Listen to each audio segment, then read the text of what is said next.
Ada saatnya, seseorang hadir dalam hidupmu tanpa rencana. Kamu tak pernah meminta, tapi entah mengapa, bayangannya selalu ada di setiap doa. Setiap malam, namanya berputar di kepala. Bukan karena rindu biasa, tapi karena hatimu terasa seperti terpanggil. Kamu mencoba melupakannya, namun setiap kali berusaha, justru Allah seakan menegurmu lewat tanda-tanda yang sulit dijelaskan. Pernahkah kamu merasa seseorang begitu sering muncul dalam mimpi? Atau tiba-tiba hati bergetar saat mendengar namanya, padahal kalian sudah lama tak bertegur sapa? Itulah yang disebut sebagian orang sebagai ikatan batin.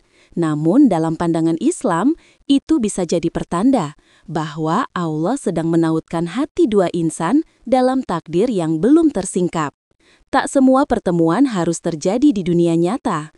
Kadang Allah mempertemukan dua hati dalam doa, dalam diam, dalam sabar yang panjang. Dan di sanalah misteri cinta yang sesungguhnya teruji. Bukan tentang siapa yang paling kamu rindukan, tapi siapa yang Allah kehendaki untuk menetap di hatimu dengan ridhonya. Kisah ini adalah perjalanan tentang hati yang tak menyerah meski terpisah jarak, waktu, bahkan kenyataan.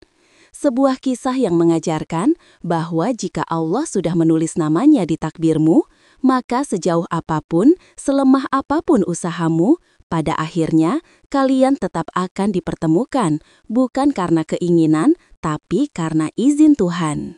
Assalamualaikum warahmatullahi wabarakatuh, sahabat jejak Munajat Channel.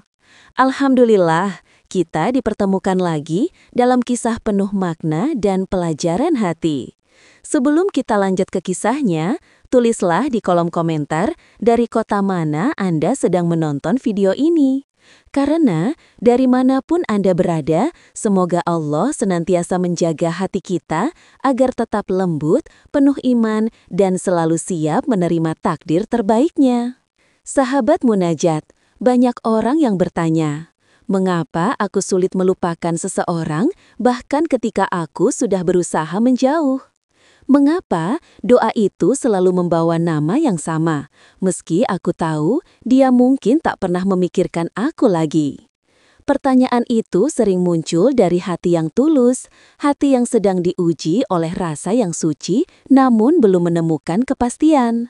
Namun tahukah kamu, kadang Allah menanamkan perasaan bukan untuk dimiliki, tapi untuk mendidik hati, agar kita belajar makna ikhlas, sabar, dan percaya bahwa cinta sejati bukan soal memiliki, melainkan tentang siapa yang bisa membawa kita semakin dekat kepada Allah. Maka di video ini, mari kita selami lebih dalam tentang rahasia di balik perasaan yang tak bisa padam, tentang dua hati yang mungkin sedang Allah ikat dengan cara yang tak terlihat. Apakah benar perasaan itu adalah pertanda darinya, ataukah hanya ujian untuk menilai sejauh mana kita memahami makna cinta yang sebenarnya? Bagian 1. Pertemuan yang tak direncanakan. Namanya Akila, seorang perempuan sederhana yang hidupnya penuh doa dan kesabaran. Hari-harinya diisi dengan pekerjaan, ibadah, dan keheningan. Namun jauh di dalam hatinya, ada ruang kosong yang tak pernah benar-benar hilang, ruang yang dulu sempat diisi oleh seseorang bernama Rayyan. Mereka tak pernah benar-benar memiliki hubungan. Pertemuan pertama mereka hanya sekilas, di sebuah majelis ilmu, di mana keduanya sama-sama duduk di barisan belakang. Tak ada sapaan, tak ada kata, hanya pandangan yang menunduk, tapi entah mengapa, hati Akila bergetar. Ada sesuatu yang berbeda, sesuatu yang tak mampu dijelaskan oleh logika. Hari-hari berlalu, tapi bayangan itu justru makin kuat. Setiap kali ia berdoa setelah sholat malam, wajah Rayyan seolah hadir di antara untayan doanya. Ia mencoba menghapus perasaan itu dengan zikir, dengan tilawah, dengan air mata. Namun justru semakin dalam ia mendekat kepada Allah, semakin kuat pula rasa itu bersemayam. Ya Allah, lirihnya dalam sujud panjang. Jika ini hanya ujian, maka kuatkan aku. Tapi jika ini tanda darimu, maka tuntun aku agar tak tersesat oleh perasaan. Di sisi lain, Ryan pun mengalami hal yang sama. Ia sering bermimpi tentang seorang perempuan berjilbab putih yang menatapnya dengan penuh kedamaian. Ia tak tahu siapa dia, hingga suatu hari di beranda masjid setelah sholat Jumat, pandangannya bertemu dengan Akila untuk kedua kalinya. Dan sejak saat itu, hatinya mulai bergetar dengan cara yang belum pernah ia rasakan sebelumnya. Mereka sama-sama diam, tak ada komunikasi, tak ada janji. Namun batin mereka seolah berbicara dalam bahasa yang hanya Allah yang tahu. Dan dari sanalah kisah ini mulai tumbuh, bukan dari kata-kata, tapi dari doa yang saling bertemu di langit. Bagian 2. Tanda-tanda yang menguatkan. Hari-hari berikutnya menjadi ujian bagi keduanya. Akila sering merasa jantungnya berdebar tanpa sebab setiap kali mendengar azan.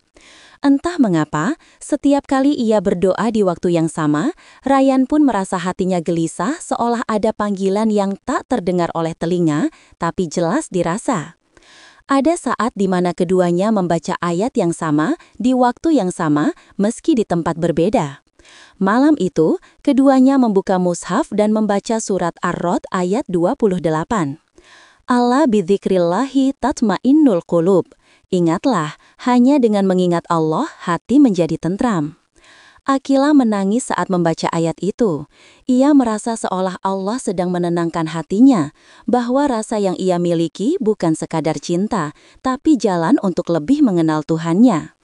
Ryan pun menatap langit malam yang sama dan berbisik, "Jika engkau menuliskannya untukku ya Rob, jagalah dia, meski aku belum bisa menemuinya."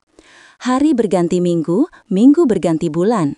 Namun setiap kali keduanya merasa ingin menyerah, selalu ada peristiwa kecil yang menguatkan. Akila bermimpi melihat Ryan tersenyum sambil menyerahkan Al-Quran padanya, lalu menghilang dalam cahaya. Dan pada hari yang sama, Ryan bermimpi melihat seorang perempuan berjilbab putih sedang menangis di taman masjid. Keduanya terbangun dengan dada berdebar dan dalam sujud panjang, mereka sama-sama menyebut nama yang sama dalam doa. Bukan dengan nafsu, bukan dengan harap duniawi, tapi dengan keyakinan bahwa mungkin Allah sedang mengikat dua hati ini untuk alasan yang belum waktunya terungkap. Bagian 3. Doa yang tak pernah usai. Waktu berjalan tanpa kabar. Ryan mulai jarang terlihat di majelis ilmu, sementara Akila terus memantapkan hatinya untuk melupakan. Namun, semakin ia mencoba, semakin sering pula ia diuji dengan kenangan yang datang tiba-tiba, bahkan dari hal-hal kecil yang tak terduga. Suatu malam, hujan turun dengan lembut. Akila menatap langit yang basah sambil menggenggam tasbih. Ia berkata lirih, "Ya Rob, aku lelah mencintai dalam diam. Jika ini bukan darimu, maka tolong cabut rasa ini. Tapi jika engkau menanamkannya dengan tujuan, jangan biarkan aku menyerah sebelum waktunya." Air matanya jatuh satu persatu, membasahi sajadah. Dalam diam, ia merasa seperti sedang berbicara dengan seseorang, bukan dengan suara, tapi dengan hati yang mengirimkan pesan jauh ke tempat lain. Dan entah mengapa, di waktu yang sama, Ryan terbangun dari tidurnya dan langsung mengambil wudhu. Ia tak tahu kenapa tiba-tiba ingin sholat malam. Dalam sujud panjang itu, ia berdoa, "Ya Allah, jika dia yang kucintai adalah wanita yang engkau pilihkan untukku, maka jangan biarkan aku tertarik pada yang lain. Tapi jika bukan, tenangkan hatiku dan ajarkan aku cara mengikhlaskan." Malam itu terasa berbeda. Udara seolah berhenti sejenak dan hati keduanya merasakan kedamaian yang aneh. Tak ada pertemuan, tak ada pesan, tapi di langit, dua doa itu saling bersentuhan. Dan disitulah sesuatu mulai berubah. Bukan pada dunia mereka, tapi pada rasa yang kini lebih dekat kepada Allah daripada pada sesama manusia. Bagian 4. Petunjuk dari langit. Beberapa minggu kemudian, Akila mendapat undangan dari sahabatnya untuk menghadiri pengajian di kota lain. Awalnya ia ragu, tapi entah kenapa hati terasa terdorong untuk datang.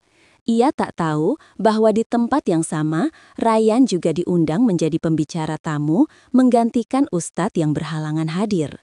Hari itu, suasana majelis begitu tenang. Akila duduk di antara jamaah wanita, sementara Ryan berbicara lembut di depan, membahas tentang jodoh sebagai rahasia Allah. Setiap kalimat yang diucapkannya seperti menembus hati Akila.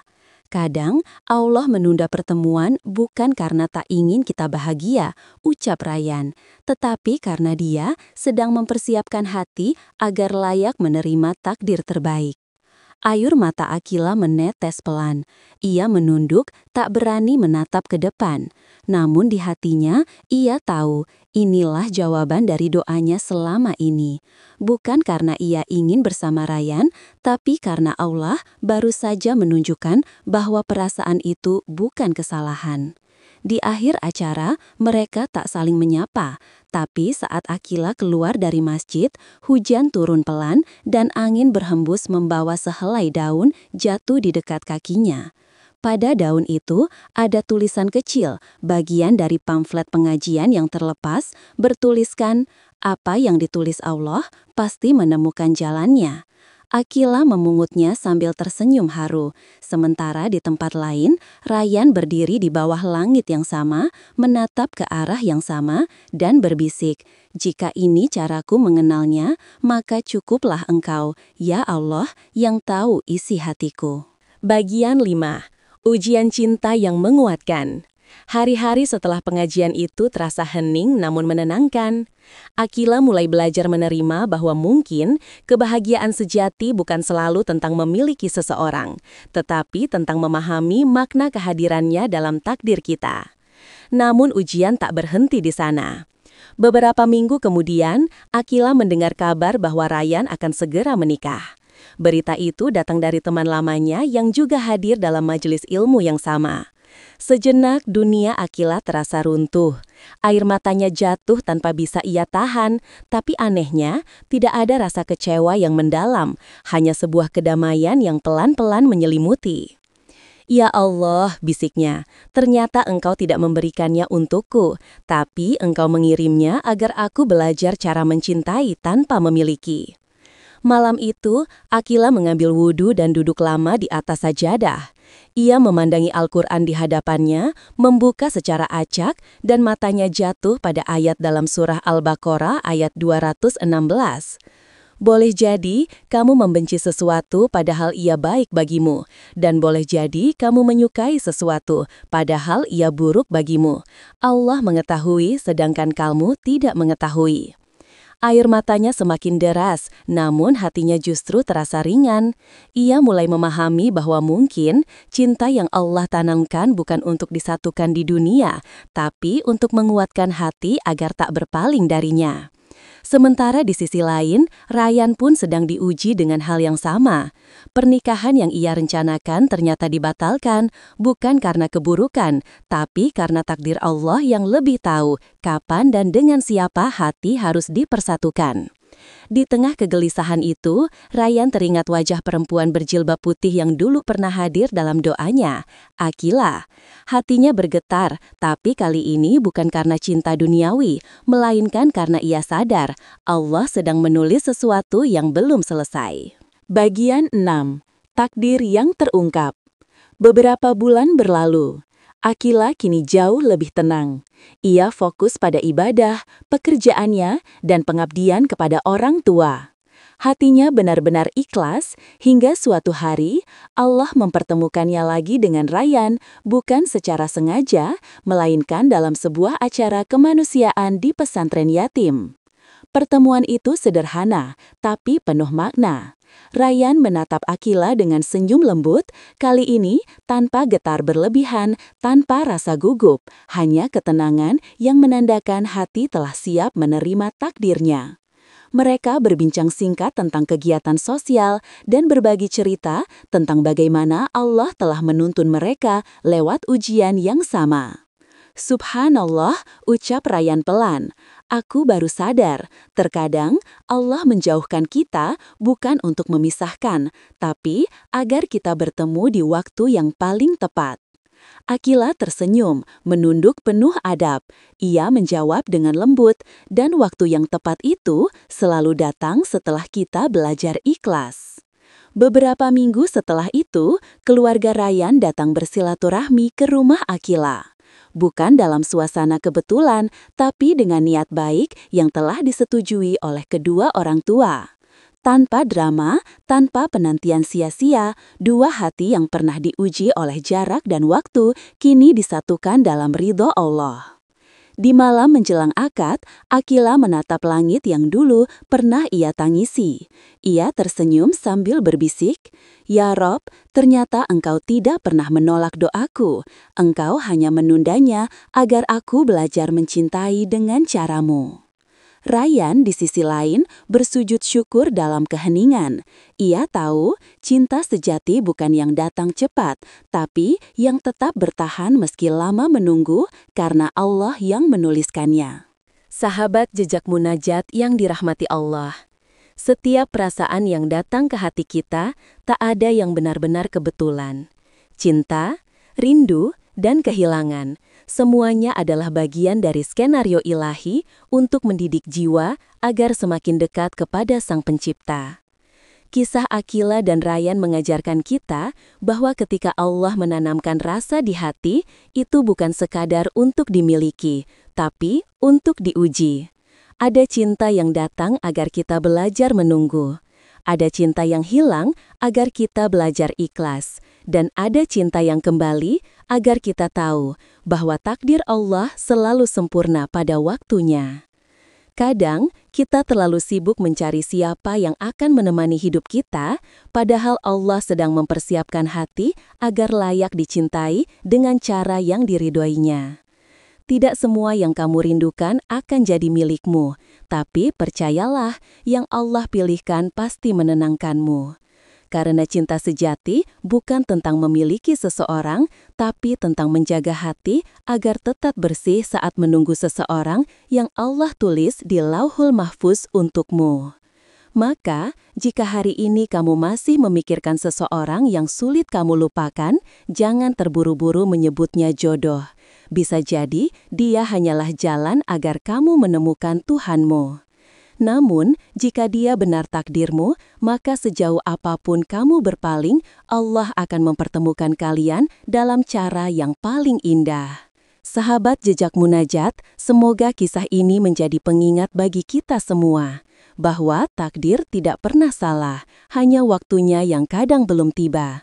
Tetaplah berdoa, tetaplah percaya, dan jangan pernah menyerah untuk mencintai dengan cara yang diridhoi Allah.